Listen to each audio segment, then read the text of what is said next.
It's pretty wild to think about our homes without electricity, right? Just picture it. No TV for binge watching, no computers for surfing the web, and no video games to keep us entertained. Imagine tackling your homework with just the soft glow of candlelight or the cozy flicker of oil lamps. Talk about a throwback. So, let's break it down. What exactly is this thing we call electricity? Well, electricity is like a supercharged energy that kicks off with tiny particles called atoms. Now, atoms are so tiny that we can't spot them with our eyes. But guess what? They are the building blocks of everything you see around you. These atoms are like mini solar systems with three main parts: protons, neutrons, and electrons.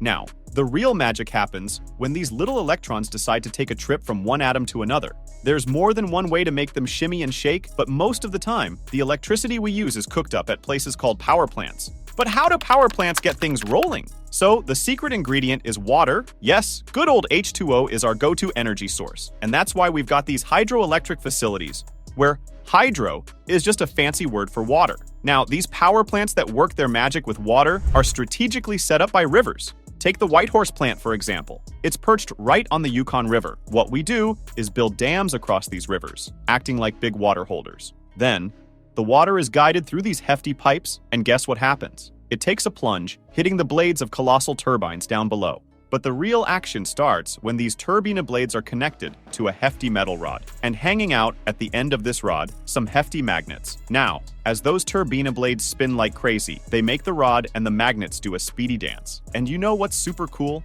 Around these magnets, we've got thick coils of copper wire. As the magnets go on their spinning spree, they nudge those electrons in the wire, kind of like giving them a little push. And that's how we whip up some seriously awesome electricity.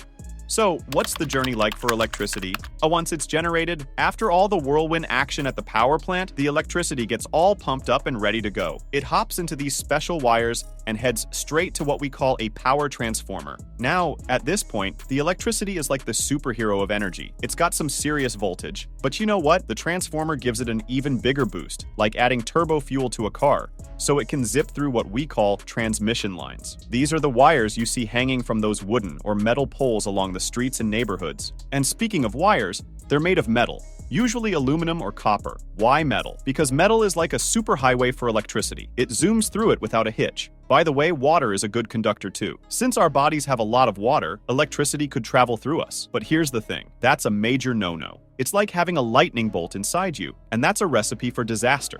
So remember those wise grown-ups telling you to steer clear of those high voltage spots and to never ever stick your fingers into a wall plug? They're totally on point.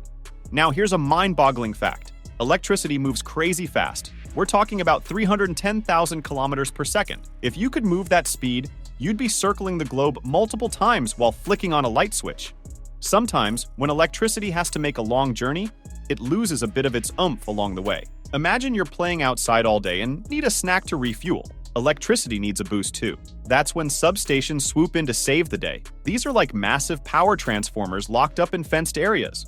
And let me tell you, those fences don't mess around. They've got signs shouting, "High voltage, stay away." And guess what? You should listen to those signs. All right, let's demystify how electricity finds its way to your very own house. So, after all that high-speed travel through those transmission lines, the wires make it to your neighborhood.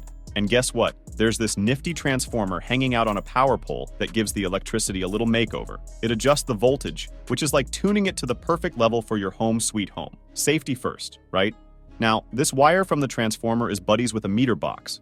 This meter box is like your electricity's personal assistant. It keeps tabs on how much of that electric goodness you're using. And here's where the real magic happens.